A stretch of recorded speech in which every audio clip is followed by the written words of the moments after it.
Good morning, student. Today is my lecture number 16B, and I am going to teach today new chapter number 3. This is private public and global enterprises.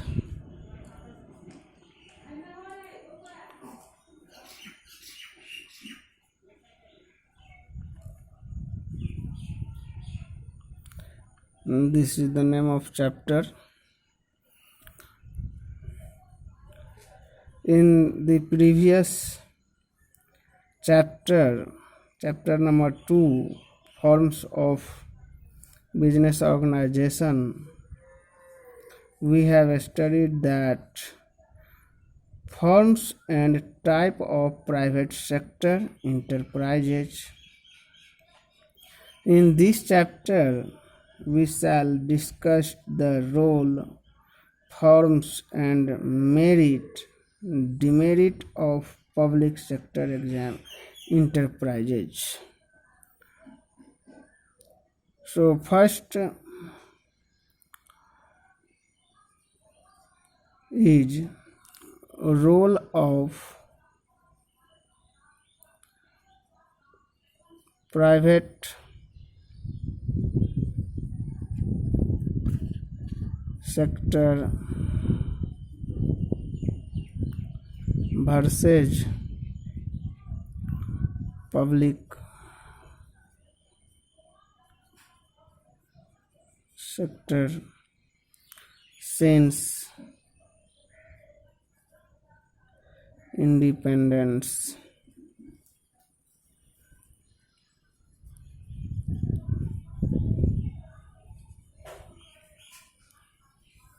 Role of private sector versus public sector since independence. A student, immediately after independence, Government of India nationalized many enterprises and also established many new undertakings. The Industrial Policy Resolution of 1948 and 1956 assigned dominant role of public sector enterprises. Many areas of business were reserved for public sector. The entry of private sector was restricted in the form of licensing limits on expansion, etc. In spite of restricted role of the private sector, continued to grow and contribute in economic development of the country. In spite of giving priority to public sector, this sector could not do much for the economic development of the country. That is why in 1991,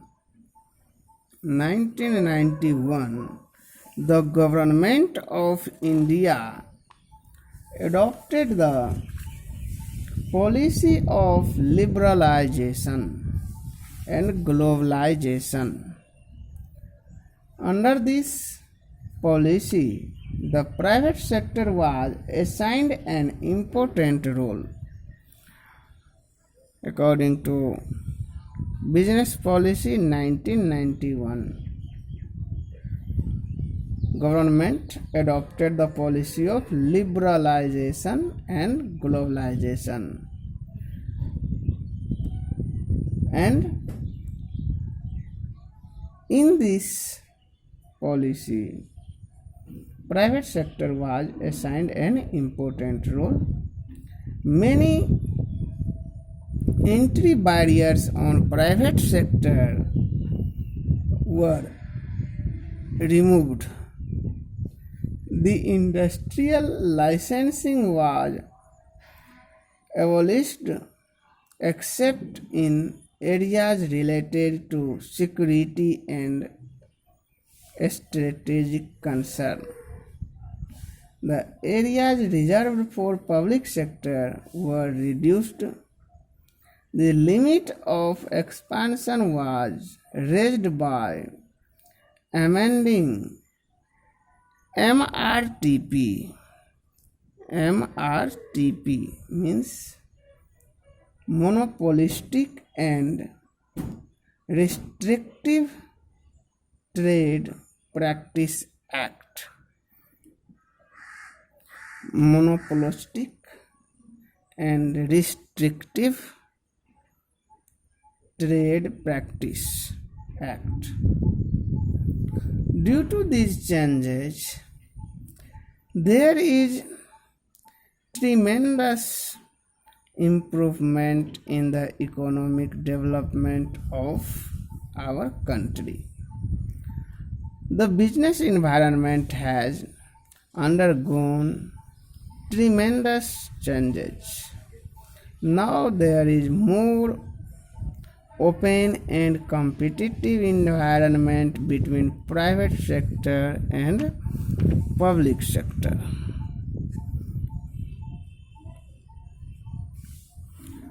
Now I am going to explain about forms and type of public sector enterprises. So this is the type of public sector enterprises. Departmental undertakings first. Second is public corporations or statutory corporations, and third is government company. Now we have to discuss about first point, departmentals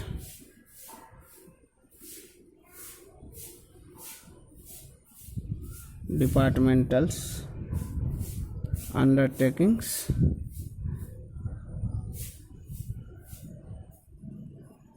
Departmental undertakings. This is the oldest form of public sector enterprises. The departmental undertaking is considered as one of the departments of government. It has no separate existence than government. It functions under the overall control of one ministry or department of government. For example, we can say that railways,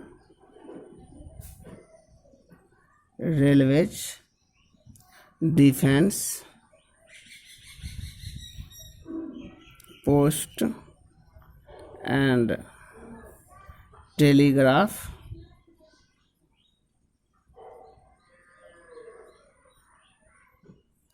broadcasting, telephone service, etc. are come broadcasting,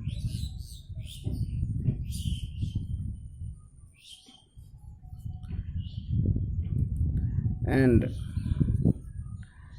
telephone services, etc. comes under the departmental undertakings. This is fully government organization. Now I am going to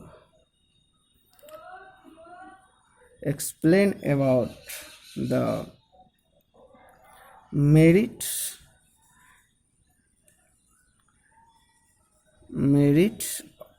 or you can say advantage of departmental undertaking. First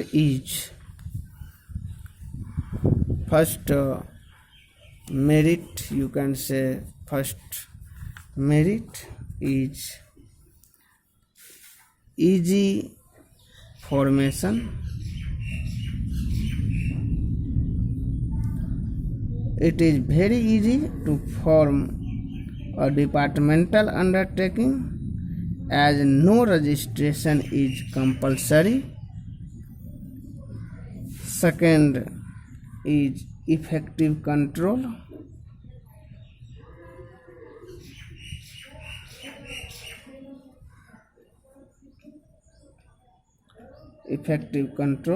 The control on departmental undertaking is very effective as it is direct and centralized. Third is optimum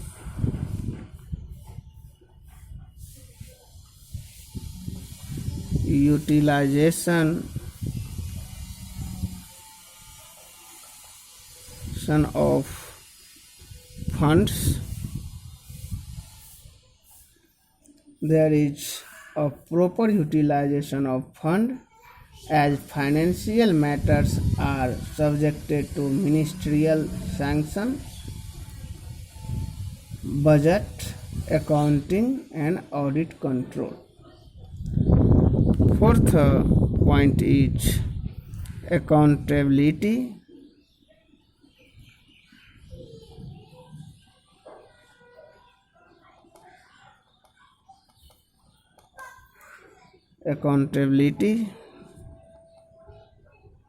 There is direct parliament control. The performance of departmental undertakings can be discussed in parliament, so there is public accountability. Now, fifth point is public revenue.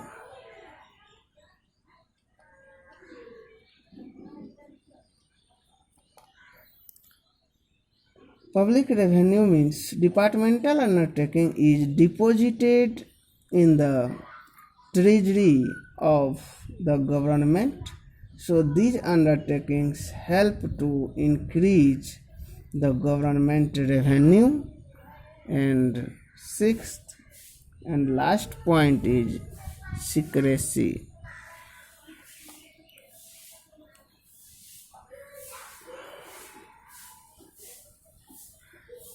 The activities performance of the departmental undertaking can be lightly secret as government can avoid disclosure on the plea of public interest due to secrecy.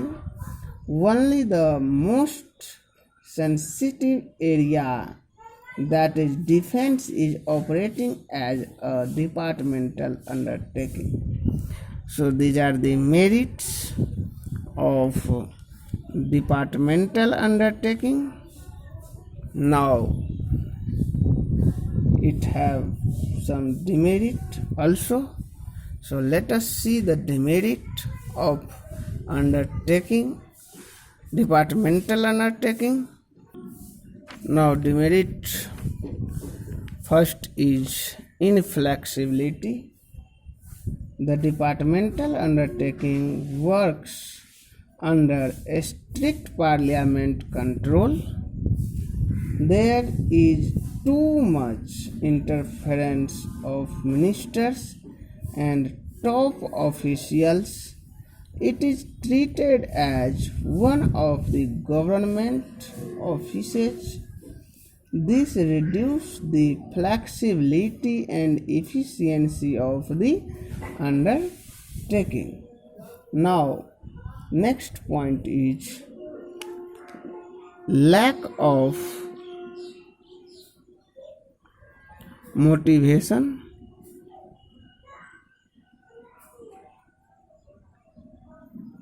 The departmental undertaking have no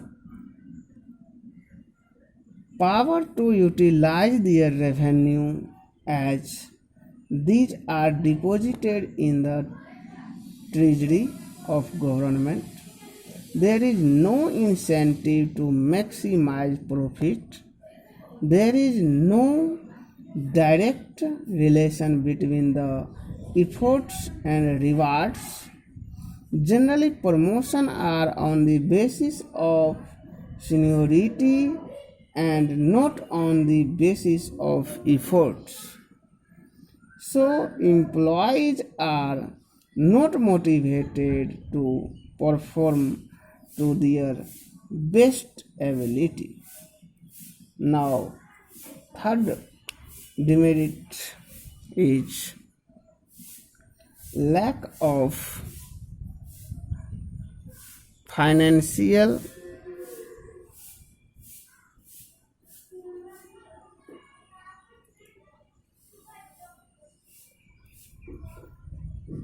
autonomy, lack of financial autonomy.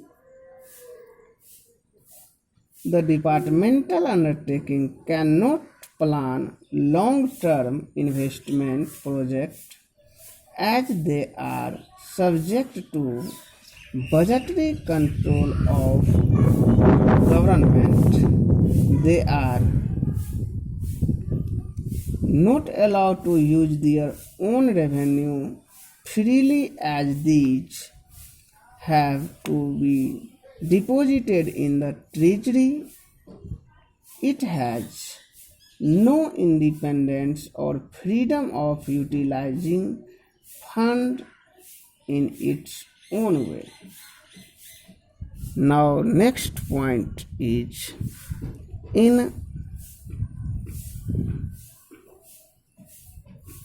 inefficient management. Inefficient management means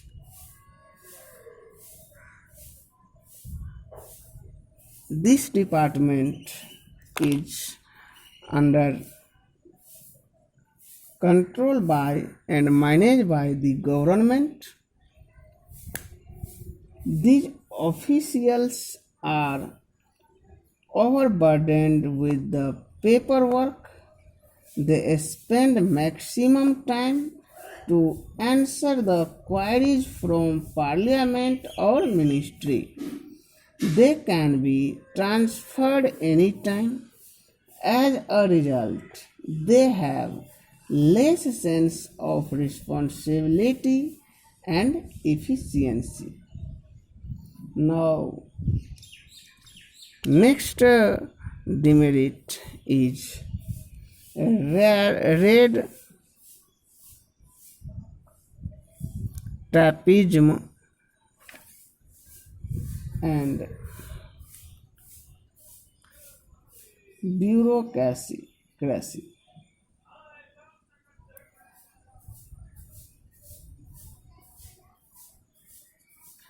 bureaucracy. So, red tapeism and bureaucracy refers to delay in decision due to too many formalities. The decision in the parliament undertakings are delayed due to administrative formalities, paperwork, procedure, etc. Now, one more point of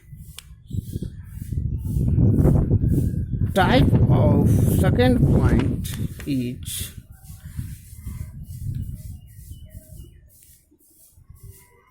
public corporation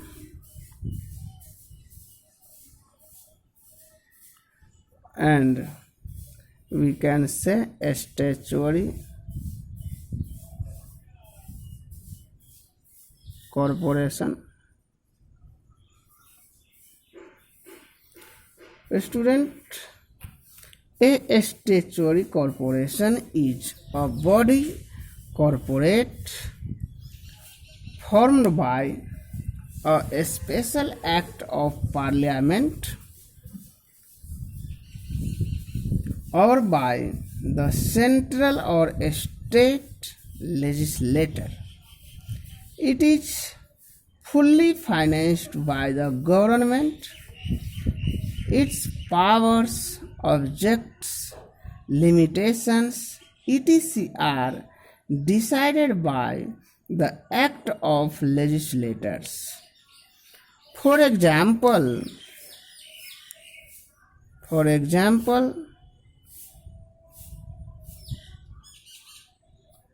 we can say Indian Airlines,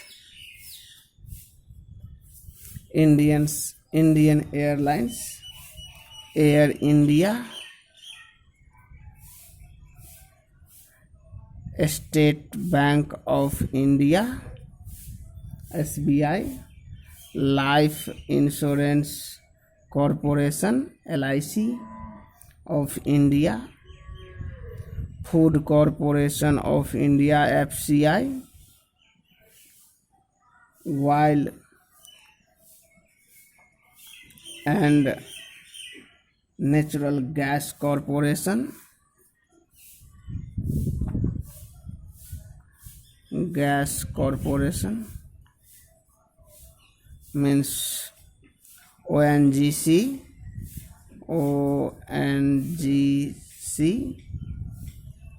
BHEL,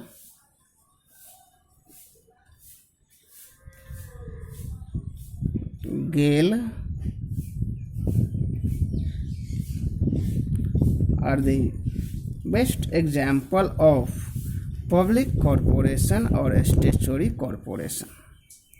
BHEL means Bharat Heavy Electronic Limited and GAIL means Gas Authority India Limited.